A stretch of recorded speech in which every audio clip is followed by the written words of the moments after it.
Ya, listo. Muy bien, comenzamos. Anatomía del corazón.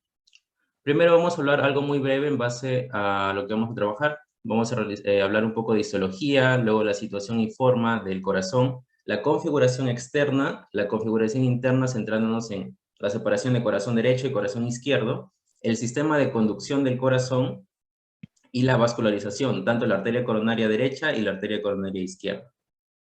Muy bien. Entrando a la parte de histología, empezamos, como mencioné, algo breve antes de entrar a la parte más macroscópica. Las capas histológicas que presenta el corazón son estas tres siguientes: el endocardio, el miocardio y el pericardio.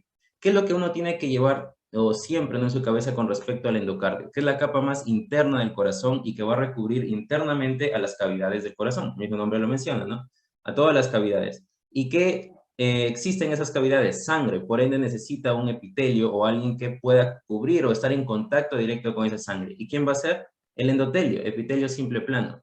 Aparte, obviamente, tiene su propia membrana basal y tejido conectivo subyacente, y eso forma el endocardio. Después sigue una capa más gruesa que corresponde al miocardio, ¿no? Que, bueno, son los miocardiocitos que se van a encargar de pues la contracción muscular del corazón para la eyección principalmente.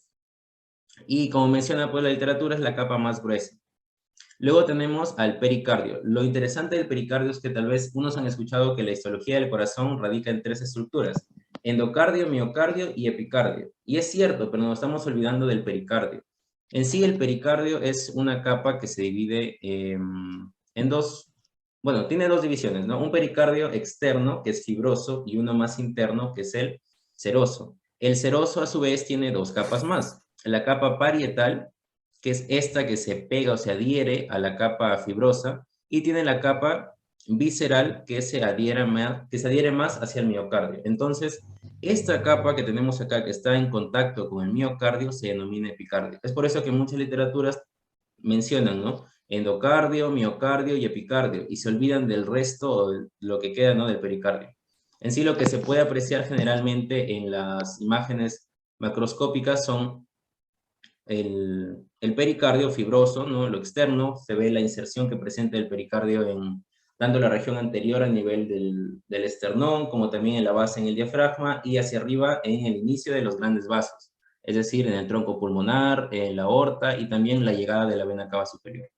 Entonces, eso es lo que tenemos que saber de cada una de estas estructuras. Y lo importante que tenemos que saber, por ejemplo, del endocardio es ese: epitelio simple plano y está en las cavidades del corazón. Miocardio, la capa más gruesa y que permite la contracción muscular, y el pericardio, que tiene dos capas: fibroso, el más externo, el que se puede notar de un color medio blanquecino y sirve también de inserción y como que sujeta ligeramente el corazón, y el pericardio seroso, que tiene dos capas: la capa parietal, ya que está adherido a la capa fibrosa, y la capa visceral, o también llamada epicardio. Esa es la capa visceral del pericardio seroso, se denomina epicardio.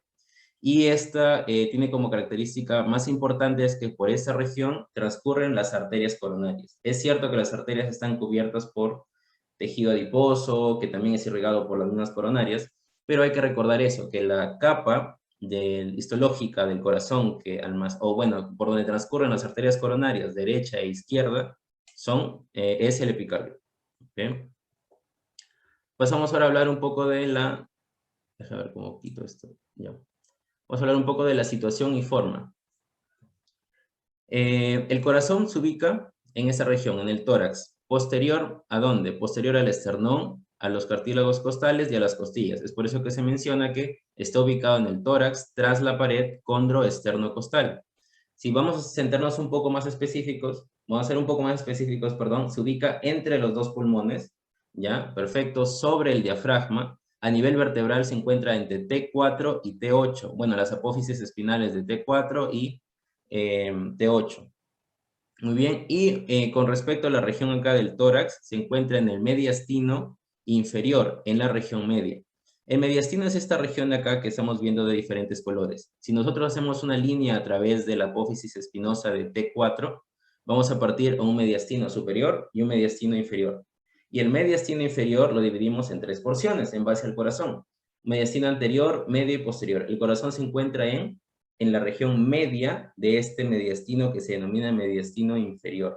Entonces está ubicado ¿dónde? En el tórax, entre los pulmones, tras la pared condroesternocostal, a nivel vertebral de T4 hasta T8, en la región media del mediastino inferior. Esa es la descripción de la ubicación y la situación que tiene el corazón. Descansa sobre el diafragma, correcto. Y a su vez el diafragma es un importante medio de fijación, como tenemos acá mencionado. Tanto el diafragma como los grandes vasos, principalmente la vena cava inferior, porque al encontrarse pues inferior, o sea, llega ¿no? de abajo para arriba, para el atrio derecho, sirve como medio de fijación junto al pericardio y también obviamente al diafragma. ¿Qué es lo importante saber? El diafragma, por ejemplo, solo para recordar algo, el diafragma tiene 3 hiatos. Tiene una porción muscular, ¿no? Es un músculo delgado, tiene una porción muscular. Generalmente es periférica la región muscular y en la región del centro tiene una porción fibrosa. Y esa porción fibrosa está medio inclinada y tiene 3 orificios o hiatos. Estos 3 orificios permiten que pasen 3 estructuras. Primero pasa la vena cava inferior, después pasa el esófago y después pasa la aorta. Y cada uno tiene niveles vertebrales. T8, T10 y T12. Para recordar, la vena cava inferior sirve como fijación a nivel de T8, es decir, la octava vértebra torácica. En ese punto, la vena cava inferior atraviesa el diafragma. Después el esófago atraviesa a través de T10 y a T12 atraviesa la aorta. Pero lo importante es recordar eso, T8, la vena cava inferior. Presenta 3 caras el corazón. Una cara anterior, que así lo podemos observar en una posición anatómica de una persona.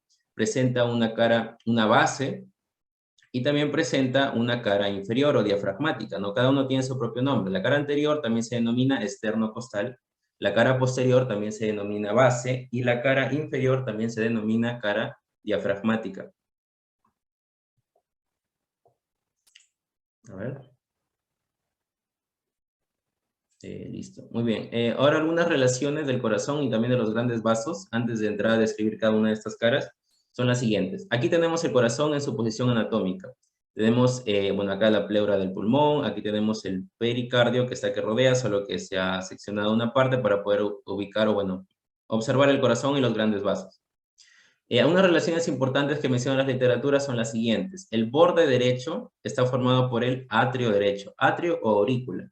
Hay que recordar o hay que empezar a manejar más la nomenclatura actual. Cada vez ustedes tal vez han recordado los términos de, no sé, tropas de Falopio, Eustaquio, etc. Esos son apellidos que se utilizaban antes, los que descubrieron esa estructura anatómica, por ejemplo, o disecaron esa estructura anatómica, y se denominan epónimos cuando tiene el apellido el nombre de alguien. Luego también hay otra nomenclatura antigua que era en base a la función o ubicación, que también se empezó a descartar el uso porque en diferentes países se denominaba diferente. Entonces la idea es que cada vez, en una reunión que hubo en el 2006 me parece, y la última en el 2019, la FIPAT, una organización que se encarga de hacer universal en base al idioma latín, la nomenclatura actual empezó a corregir esos nombres. Y lo traigo acá a colación el día de hoy debido a que el nombre adecuado de esa estructura que siempre lo hemos conocido como aurícula es atrio. Entonces hay que empezar a llamarlo atrio. La orejuela se denomina aurícula del atrio, pero acá lo voy a manejar como orejuela para no confundir un poco, ¿ya? Entonces, el borde derecho está conformado ¿por quién? Por el atrio derecho, muy bien. Y se ubica, o sea, si reconstruimos otra vez el tórax, que acá está un poco descubierto, se ubica entre la tercera y sexta costilla, a nivel del borde derecho del esternón, o sea, borde esternal derecho. Acá colocamos otra vez el esternón, ese es el borde derecho, y en este nivel se va a encontrar el borde derecho, no, o sea, el atrio derecho. El borde izquierdo que tenemos acá se ubica también entre la tercera y sexta costilla, idéntico. Pero aquí la ubicación es en una línea intermedia entre quién. Buscamos la clavícula, el punto medio y trazamos una línea hacia abajo. Esa es la línea medio clavicular. Luego tenemos el borde del esternón en la izquierda, en este punto más o menos, y trazamos una línea por la mitad. Esa línea va a seguir el borde izquierdo, que corresponde al ventrículo izquierdo. Entonces el ventrículo izquierdo corresponde al borde izquierdo y se encuentra entre la tercera y sexta costilla, entre esa línea, una línea que es paralela ¿a quién? A la línea medio clavicular y también paraesternal izquierda. El vértice o ápex, que es el punto más inferior y más anterior, se encuentra situado en el quinto espacio intercostal izquierdo, en la línea medio clavicular.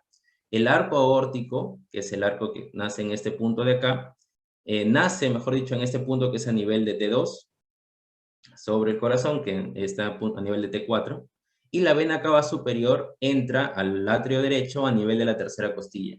Hay que recordar también que las venas llegan al corazón mientras que las arterias salen del corazón. No tienen esa misma distribución, hay que tener cuidado cuando se hable, ¿no? Por ejemplo, de arterias, nunca vas a mencionar que tienen afluentes. Las venas tienen afluentes, ¿no? Van formándose desde lugares más distales, se juntan y llegan a formar un tronco venoso, una vena. Mientras que la arteria al revés, nace de un punto y se ramifica en ramas colaterales, ramas terminales, etc. Mientras que una vena no tiene ramas, tiene afluentes que llegan a formar uno. Ok, y ahora con respecto a las... Espera un segundo. Ya, con respecto a la configuración externa, tenemos estas tres caras que había mencionado, ¿no? La cara anterior, la cara inferior y la cara, bueno, y la base, ¿no? Que es la cara posterior. Acá tenemos, por ejemplo, la base, pero vista desde la cara anterior. En este caso, la base, pues, está formada acá por ambos atrios, y lo que podemos resaltar en la cara anterior es que existe un surco a este nivel, que es el surco coronario. Aquí termina el surco coronario, sigue, rodea toda esta zona de acá, y otra vez vuelve a girar hasta esta zona. Ese es el surco coronario. El surco coronario divide la cara anterior en dos regiones. Una región auricular y una región ventricular, o atrial y ventricular. Y la región ventricular se puede dividir también en dos regiones mediante este surco de acá, que es el surco interventricular anterior. Bueno, acá tenemos el ápex. El ápex tiene dirección hacia la izquierda, anterior también, y la base en dirección hacia la derecha, y es más posterior y hacia arriba, ¿no? El ápex hacia abajo. En este caso, eso sería la cara diafragmática o la cara inferior.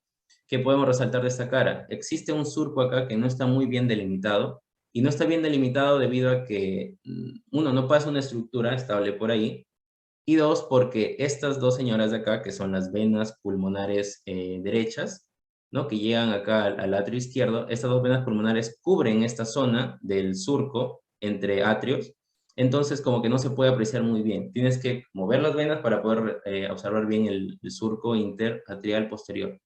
¿Qué sucede si yo uno el surco interatrial posterior en esta zona con este surco, que es el surco coronario, y de paso también el surco interventricular posterior? Formo como una cruz, y esa cruz, en unas literaturas lo vas a encontrar como surco cruciforme, ¿no? Que es una cruz que se forma por la unión o la convergencia de el surco interatrial posterior, el surco coronario y el surco interventricular posterior. Ya revisamos más o menos cómo es la estructura externa que presenta el corazón, y ahora vamos a analizarlo, pero desde el punto de vista interno. Para revisar de manera interna tenemos que dividirlo primero en dos, corazón derecho y corazón izquierdo. Como es derecho, pues estamos hablando del atrio y ventrículo derecho, y como es izquierdo también, atrio y ventrículo izquierdo. Así creo que no hay ninguna duda o problema, ¿no? Con respecto al atrio derecho, es la primera cavidad que vamos a estudiar. Vas a encontrar diversas literaturas que mencionan que tiene una pared anterior, lateral, medial, etcétera, ¿no? Pero otras literaturas juntan la pared anterior con la pared lateral en una sola. Ya solamente mencionan que la pared anterior tiene mayor cantidad de músculos pectíneos, ya es una diferencia que voy a mencionar ahorita, bueno, que ya estoy mencionando, pero en general, ¿qué contiene la pared anterolateral de esta cavidad, que es el atrio derecho? Primero, como ya hemos visto en posición anatómica, por ejemplo, aquí está el atrio derecho. ¿Qué estructura ves desde afuera nomás? Esta, la orejuela derecha, ¿no? Entonces podemos colocar acá de frente que la primera estructura que vamos a encontrar a nivel del atrio derecho es la entrada hacia la orejuela derecha. Después, si continúo por esta zona, obviamente acá lo han cortado, ¿no? Para que pueda ser visible el atrio internamente. Tenemos una región que es la cresta terminal, ¿no? Que corresponde a un surco terminal embriológico. Después tenemos una gran cantidad de rugosidades que corresponde a los músculos pectinados o pectíneos. Eso se encuentra principalmente en la cara anterior, más que lateral, ligeramente el lateral, pero más anterior, ¿ya? Pero el resto sí se encuentra como que entre la cara anterior y lateral. Es por eso que se menciona que es una pared anterolateral. Además, también tenemos en el atrio derecho una región como que se ensancha un poco más, y justo está ubicada entre la llegada de la vena cava superior y la vena cava inferior. ¿Por qué se ensancha? Debido a lo siguiente. Como llegan las venas cavas, por ejemplo, aquí tenemos, todo este es el atrio, derecho. Pero vemos que acá hay como una sombrita y es porque esta zona está más, como que tiene mayor volumen, está ensanchada. Y eso es debido a que, como llega a esta zona, pues anatómicamente y embriológicamente se ensancha esa región y adquiere un nombre que es el seno de las venas cavas. Y en la mitad suele aparecer un tubérculo intervenoso o tubérculo de Lower, también un poco constante entre este seno. Eso corresponde también a la pared anterolateral. Después a la pared interatrial, que es el nombre adecuado que tienes que mencionar a esa pared, un poco posterior. La pared interatrial vas a encontrar primero una porción lisa, obviamente está en contacto con el otro atrio, o sea, izquierdo, es el tabique interatrial. Después, un poco más hacia abajo, encontramos a la fosa oval, pues tapada completamente, con una membrana, o pequeña extensión de membrana, que acá se nota un poco mejor, denominado limbo de la fosa oval. O nombre antiguo, que no debería usarse, pero también lo encuentras en literaturas, es anillo de Biot, el limbo. ¿Muy bien? Eso corresponde a la pared, pues, interatrial. Con respecto a la pared inferior, tenemos acá el orificio de la vena cava inferior, suele extenderse con un pequeño fragmento también membranoso que corresponde a su válvula, que un adulto no es funcional esta válvula, pero adquiere el nombre de válvula de Eustaquio, por ejemplo, pero el nombre es correcto, es el completo, ¿no? Válvula de la vena cava inferior, también se extiende hacia arriba con un tendón o tendón de Todaro, bueno, tendón de la vena cava inferior, y acá tenemos a la llegada o en el orificio donde desemboca el seno coronario, ¿no? Que se encuentra en el surco coronario por afuera. Desemboca también a este nivel, en la base o en la pared inferior del atrio derecho. ¿Y cómo desemboca en esa región? Entonces, también tiene su, bueno, acá sí es funcional, ¿no? También tiene su pequeña válvula, ¿ya? De Tevesio, válvula de Tevesio, pero no es bueno, sí es funcional. La que ya no es funcional en el adulto es esta. Y ambas se juntan y forman pues el tendón de la vena cava inferior, en esta región de acá. Después pasamos a la pared auriculoventricular. Bueno, acá un poco más seguro, ¿no? Que va a haber en la pared auriculoventricular, pues tenemos a la válvula auriculoventricular, como es atrio derecho, es la válvula tricúspide, ¿no? Bueno, acá van a estar las tres válvulas, anterior, posterior y marginal. Bueno, y septal, perdón. Pasamos a ahora el ventrículo derecho. Con respecto al ventrículo derecho, también vamos a encontrar una gran cantidad de paredes. Generalmente, mayor descripción se encuentra en el corazón derecho. Existe una pared anterior que está formado por una variedad de músculos papilares, ¿ya? Pero estos músculos papilares suelen, llegar a formar uno solo consolidado, o sea, mejor dicho, uno que es constante casi siempre y que extiende cuerdas tendinosas, denominado músculo papilar anterior en esa región de acá. Esas formaciones musculares pues extienden sus cuerdas tendinosas hacia, hacia la válvula tricúspide y forma, ¿qué cosa? Y está ubicado en la pared anterior. Con respecto a la pared inferior o diafragmática, también las porciones musculares que encontramos acá van a formar un músculo papilar, que son el músculo papilar posterior, que suelen encontrarse de 2 a 3 también, y pues se denomina así, músculo papilar posterior, y se dirige hacia la válvula posterior de la válvula tricúspide. Esos dos corresponden a la pared anterior y el otro a la pared inferior. Con respecto a la pared medial, o también denominada pared interventricular, vamos a encontrar, pues, ¿qué cosa? Por acá, un tabique o septo interventricular, principalmente. Pero ese es en la región central más o menos. Si nosotros bajamos un poquito más, encontramos una porción también que es constante, que se llama trabécula septomarginal, o antes denominado banda moderadora, y por esa región se extiende las fibras de Purkinje, que son parte del sistema de conducción del corazón, o si no, antes llamado sistema cardionector. Hacia arriba, en esa misma región, bueno, para acá adentro tenemos una cresta supraventricular, que también es como una pequeña invaginación que se extiende hacia el ventrículo derecho, en esta misma región. Y todos estos de color verde corresponden a la pared medial o interventricular. Con respecto a la pared, si juntas la pared medial y anterior, tienes estas dos regiones, ¿no? Que estaba mencionando. La trabécula septomarginal y cresta supraventricular. Pero el tabique es exclusivamente medial. Y finalmente, la región de la base vas a encontrar las tres valvas, obviamente que forman las válvulas, un anillo fibroso que va a separar tanto a nivel atrial como ventricular, y la proyección que se encuentra la válvula tricúspide más o menos es a nivel del tercer cartílago costal. Aquí tenemos como el músculo papilar anterior, que forma parte de la pared anterior, y el músculo papilar posterior, que forma parte de la pared inferior, extienden, ¿no?, sus cuerdas tendinosas en dirección a las respectivas valvas.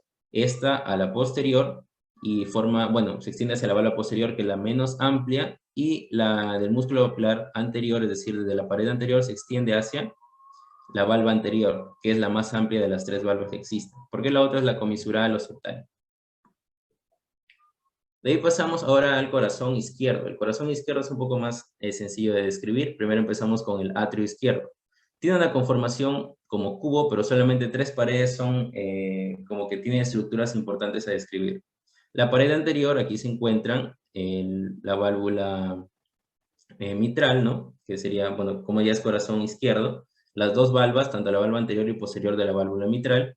También tenemos en la cara o pared posterior las cuatro orificios donde llegan las venas pulmonares, y tenemos en la región más lateral la orejuela izquierda. Esas tres estructuras son importantes remarcarlas, ¿no? En la región pues lateral, bueno, derecha mejor dicho, encontramos la desembocadura de las venas pulmonares, perdón, la orejuela, y la porción posterior tenemos a la desembocadura de las venas pulmonares. Y anterior acá, esas dos estructuras que estaba mencionando, ¿no? Las valvas de la válvula mitral. Con respecto al ventrículo izquierdo, tenemos primero que mencionar que es más grueso a comparación al otro ventrículo derecho. En posición anatómica es más posterior también a comparación del derecho. Y si es que lo hacemos o lo ubicamos acá más o menos en como esquema, encontramos una pirámide. Esa pirámide de base, bueno, triangular, tiene una cara lateral, una cara inferior y una cara medial que está más acá, y finalmente una base. A nivel de la cara lateral se extiende, ¿qué cosa? El músculo papilar anterior. Entonces acá tenemos en la imagen músculo papilar anterior con extensión de las cuerdas tendinosas. A nivel de la cara inferior se extiende el músculo papilar posterior, como estamos viendo en esta imagen, que extiende también sus cuerdas tendinosas hacia las valvas. ¿Y ambos hacia qué cara va a extender? ¿Hacia la medial o hacia la base? Más o menos ubicando, como pasándolo hacia esta pirámide de base triangular, la respuesta sería a nivel de la base. Tanto el músculo papilar anterior como el posterior extienden sus cuerdas tendinosas hacia la base, porque ahí en la base se encuentra la válvula mitral. Y esta válvula mitral está formada de dos valvas, una valva posterior o valva menor y una valva anterior o valva mayor. Y acá está la extensión de sus respectivas cuerdas tendinosas también. En el siguiente punto, pues, con respecto al sistema cardionector, acá solamente voy a mencionar los datos anatómicos porque el desarrollo o la parte fisiológica de este sistema de conducción se va a desarrollar el día miércoles. Lo que tienen que saber de este punto importante es que, primero, el nódulo sinusal, ¿no? A nivel del atrio derecho, sinusal o sinoatrial, es el marcapasos del corazón, se ubica en esta posición anterior a la desembocadura de la vena cava superior. Ya, después el siguiente punto importante es el nódulo auriculoventricular, que se continúa con el fascículo del nódulo auriculoventricular, o haz de His también se denomina, y esta se ramifica en dos regiones, en una rama derecha que se va hacia el ventrículo derecho y una rama izquierda que se va al ventrículo izquierdo. En la rama derecha va a continuar por esta región de acá, una región que ya habíamos revisado antes, que es la trabécula septomarginal, ¿no? Y los músculos papilares que se encuentran en el ventrículo derecho. Y con respecto a la porción izquierda, esta se dirige hacia el ventrículo izquierdo y se divide en dos regiones, en una anterior y una posterior, y ambas se ramifican en todo el espesor de la musculatura, de los músculos papilares, formando las fibras de Purkinje, que en sí su nombre correcto es ramas subendocárdicas. Y más o menos ese es el sistema cardiodentor, o sea, la distribución que presenta. La irrigación, casi todas provienen de la arteria coronaria derecha, excepto una que las ramas del fascículo auriculoventricular, es decir, la rama tanto derecha como izquierda, su irrigación proviene de la arteria coronaria izquierda, para ser más precisos, de la rama interventricular anterior. Existen variaciones anatómicas notorias con respecto a la irrigación del nódulo sinusal.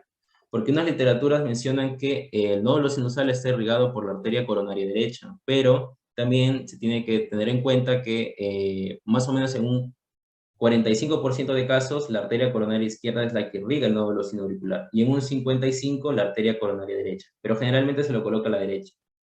En base a la irrigación, lo que quiero que tengan en cuenta es lo siguiente, ¿no? La irrigación del corazón está dada por las dos arterias coronarias, arteria coronaria derecha y arteria coronaria izquierda. Ambas nacen a nivel de los senos aórticos, pues que presentan la arteria aorta, ¿no? Acá tiene el seno aórtico y acá está el nacimiento por ejemplo, de la arteria coronaria derecha. Ni bien nace la arteria coronaria derecha, tiene tres porciones en que la vamos a dividir. Desde su nacimiento hasta la llegada de la aurícula es la región preatrial. Desde el atrio hasta, llega acá al margen, sigue avanzando y hasta, perdón, y hasta cuando llega al surco interventricular posterior, se denomina región infraatrial, y en esta última región de acá es la región interventricular posterior. Ni bien nace, manda ramas en dirección inferior, en dirección ascendente hacia el atrio, hacia el nódulo sinoatrial también, o sinoauricular. Sigue avanzando, sigue mandando ramas hacia el ventrículo, y estas ramas ingresan también, no solamente se quedan superficiales. Es importante conocer eso. Ahora, hay un dato importante en base a la arteria coronaria izquierda y la arteria coronaria derecha. En algunos textos también vas a encontrar el término de ramas anastomóticas. ¿Ya? Existe el término rama anastomótica de la arteria coronaria derecha y de la arteria coronaria izquierda. El inconveniente va porque, como has revisado antes tal vez, o vas a revisar en histología, vas a encontrar el término de irrigación terminal. Las arterias coronarias presentan una irrigación terminal, es decir, que no hay anastomosis que pueda, pues, ayudar de una arteria a otra. Cuando, por ejemplo, hay una obstrucción, una puede irrigar cierta zona que era principalmente de una arteria. No existen las arterias coronarias, pero el dato importante que tienes que conocer es que las arterias coronarias, a pesar que tienen ramas que se denominan anastomóticas, esa anastomosis no es funcional. Es decir, por ejemplo, en esta zona pareciera que la arteria coronaria derecha con la arteria coronaria izquierda tuviera ramas anastomóticas acá. Entonces tú dirías, si hay una obstrucción en este punto, ¿acá lo puede irrigar? Sí, eso es lo que tú dirías por la imagen, pero en realidad no es así, porque esta unión o esta región de, entre comillas, anastomosis es fibrosa, a tal punto que por ahí no pasa sangre. En sí, la irrigación termina en este punto nada más, e ingresa, pero no llega a una zona.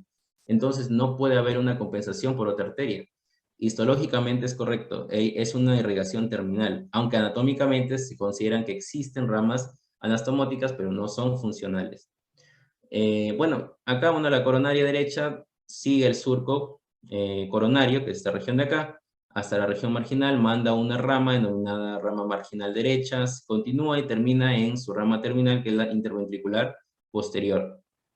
Con respecto a la arteria coronaria izquierda, tiene un tamaño muy pequeño hasta el nivel de la orejuela. Generalmente la orejuela suele tapar esta última porción de la arteria coronaria izquierda, o si no, también tapa pues allá sus ramas terminales, que son dos. La arteria circunfleja, que es la que sigue el camino acá del surco coronario, o si no, la arteria interventricular anterior, o antes denominada descendente anterior izquierda.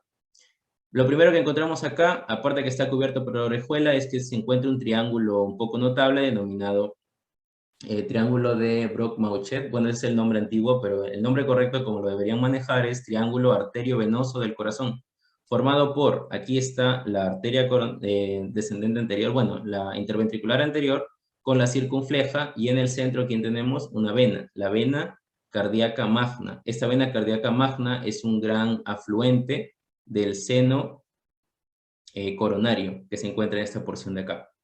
Entonces, este afluente, aparte que continúa o acompaña la arteria circunfleja en su trayecto hasta atrás, pues también es un gran afluente acá, ¿no? Del drenaje venoso del corazón. Y manda pues ramas, la circunfleja, rama hacia el atrio, marginal izquierda, que sería esta rama de acá, o sea, acompaña y cruza una por el margen, por el borde izquierdo. También la rama posterior del ventrículo izquierdo, etc. Y luego tenemos la interventricular anterior, ni bien nace, se hace descendente. Hay rama del cono, ramas laterales y ramas interventriculares para el septo, o sea, más internas. Esa es más o menos la distribución que presenta el corazón en este punto. Entonces, la idea es eso, ¿no? La idea de la anatomía del corazón es aprender los datos más importantes tanto de cada una de estas paredes, y lo importante es también reconocer, aprender un poco la nomenclatura actual, porque la antigua como que puede dar algún tipo de confusión. Bueno, hemos ocupado exactamente el tiempo que habíamos mencionado de 30 minutos para poder analizar todos los puntos importantes en base a la anatomía del corazón. El sistema cardionector o sistema de conducción se va a trabajar el día miércoles con la fisiología, es decir, ya los datos importantes en ese punto. Bueno, esa es una pequeña frase. Lo bueno, si breve, dos veces bueno, es una frase que nos inspiró a nosotros para poder utilizar ese término de apotegma. Es un apotegma bastante conocido, porque mientras más breve es algo y más conciso, y aparte utiliza lo más importante, es dos veces bueno. Muchas gracias. Eso sería todo con respecto a lo del día de hoy.